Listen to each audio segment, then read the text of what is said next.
Shalom saudara, apa kabar seluruh keluarga besar Gabungan Gereja Baptis Indonesia BPD Jabatara.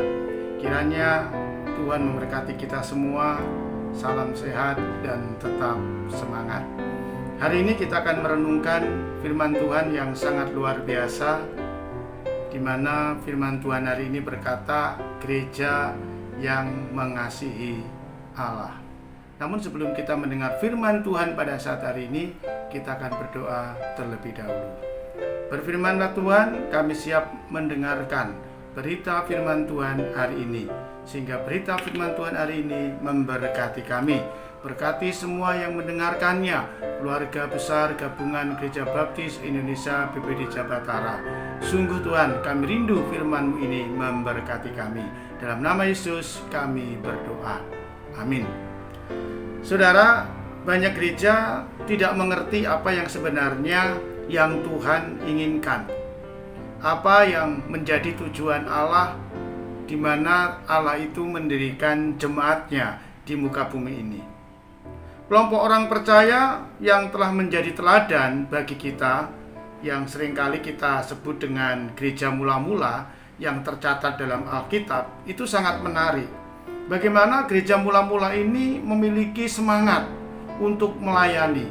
Mereka memiliki hubungan yang indah, yang harmonis, satu dengan yang lain. Mereka juga memiliki persekutuan yang kuat di dalam belajar firman Tuhan.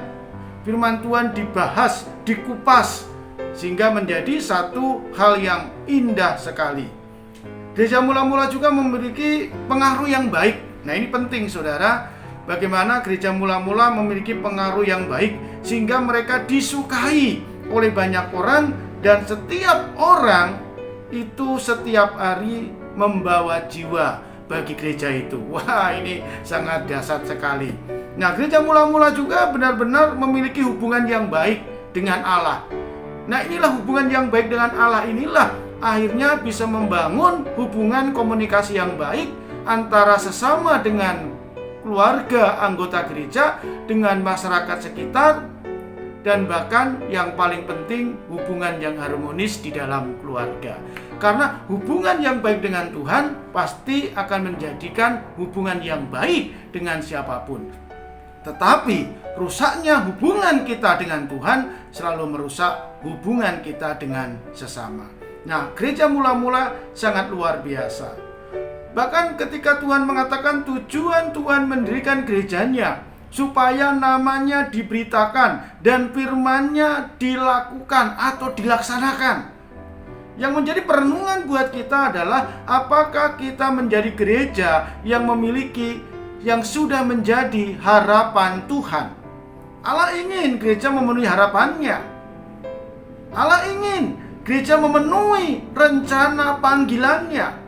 Oleh sebab itu, gereja harus mengasihi Allah dan sesama.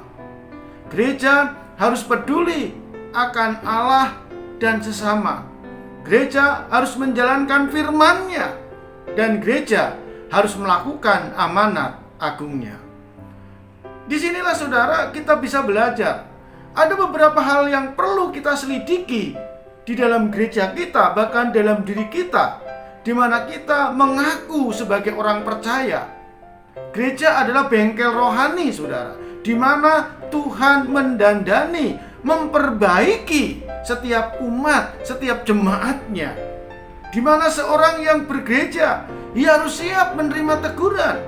Gereja ada tempat orang yang mencurahkan hatinya kepada Allah, mencurahkan masalahnya kepada Allah. Itu gereja yang sesungguhnya. Oleh karena itu, yang pertama kita akan melihat, jangan memiliki motivasi yang salah ketika kita bergereja.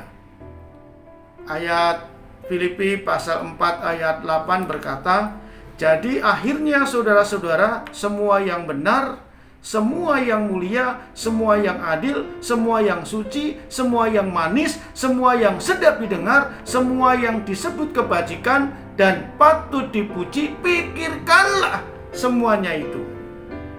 Ini menarik. Banyak orang tidak menemukan sesuatu ketika mereka beribadah di gereja. Bukan ini saja, malah sebaliknya.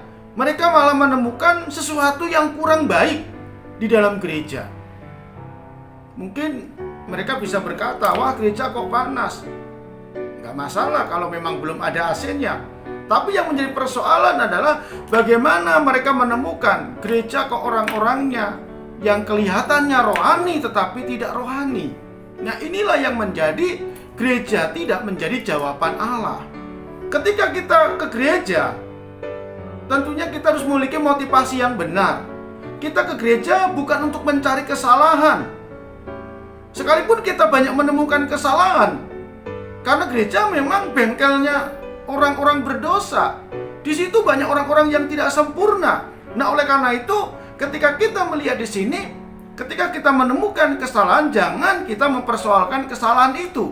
Tetapi bagaimana kita belajar untuk memperbaiki, sehingga motivasi kita ke gereja bukan mencari yang kurang, tetapi kehadiran kita di gereja memberkati setiap orang-orang yang ada dalam gereja itu. Kita siap untuk menjadi hamba yang melayani, bukan kita menjadi seorang yang seringkali memprotes sana-sini. Itu yang pertama, milikilah motivasi yang baik di dalam kita bergereja. Lalu yang kedua, jangan memiliki motivasi yang salah ketika kita bergereja. Gereja bukan melakukan keinginan manusia, saudara, tetapi gereja melakukan keinginan Tuhan. Ketika kita melihat di sini, banyak gereja terus meminta Tuhan dalam doa supaya gerejanya bertumbuh. Semua gereja memiliki kerinduan itu supaya berdoa gerejanya bertumbuh.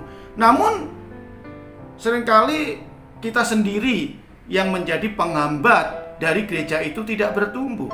Jemaat sendiri yang seringkali membuat gereja itu tidak bertumbuh. Mungkin melalui hubungan yang tidak baik, mungkin melalui hal-hal yang tidak baik. Masih ada iri hati, masih ada kebencian, masih ada saling menyakiti di dalam gereja.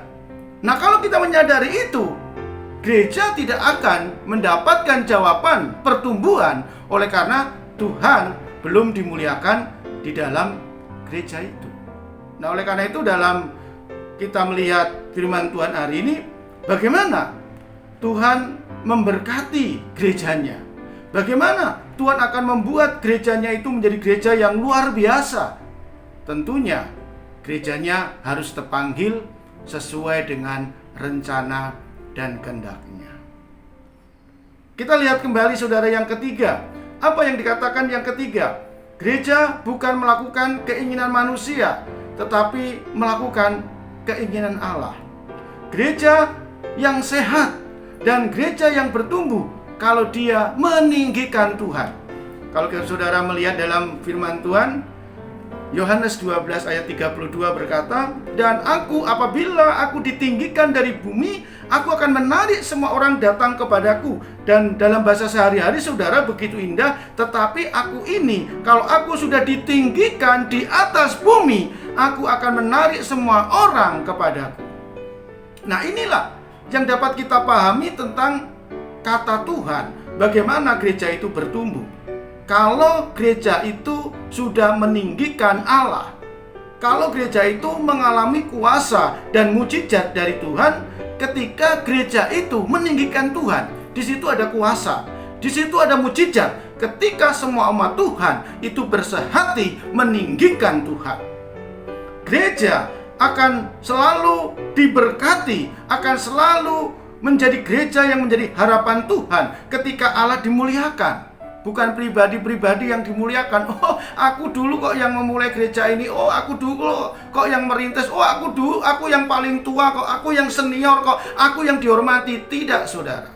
Tetapi semua yang senior akan mengajarkan bagaimana dia mengajarkan juniornya untuk mengasihi Tuhan. Yang junior juga yang punya talenta yang luar biasa tidak sombong, tapi bagaimana dengan rendah hati membuat Tuhan dimuliakan melalui pelayanannya. Rupanya disinilah saudara, bahwa ketika kata Tuhan, ketika Tuhan ditinggikan dari gerejanya, aku akan menarik banyak orang ke dalam gereja itu. Pertanyaannya, apakah gereja kita masing-masing sudah meninggikan Tuhan? Gereja tidak dapat bertumbuh oleh kekuatan dan usaha manusia. Orang yang selalu tinggi hati sombong menjadi penghambat gereja. Orang yang hanya pintar berbicara, sekalipun dia pintar berbicara firman Tuhan, tetapi ketika firman tidak diterapkan dalam hidupnya, dia menjadi penghambat gereja. Nah, oleh karena itu disinilah apakah peran kita sebagai orang percaya sungguh-sungguh Allah ditinggikan. Jika bukan Tuhan yang membangun rumah, sia-sialah usaha orang yang membangunnya. Itu katakan firman Tuhan dalam Mazmur 127 ayat 1a. Jika Tuhan yang bukan membangun gereja, sia-sialah. Dan aku akan mendirikan jemaatku, dan alam maut tidak akan menguasainya. Matius 16 ayat 18. Jadi luar biasa sekali. Gereja yang sehat adalah gereja yang menerapkan firman Tuhan. Gereja yang sehat adalah gereja yang memiliki kualitas rohani. Bukan saja kuantitas, tetapi kualitas. Karena kualitas pasti akan mewujudkan suatu kuantitas. Oleh karena itu saudara, mari kita bersama-sama mewujudkan misi, visi gereja kita untuk kemuliaan namanya. Inilah renungan yang bisa kita bagikan pada saat hari ini. Sapaan Gembala Gabungan Gereja Baptis Indonesia BPD Jabatara. Tuhan memberkati kita semua.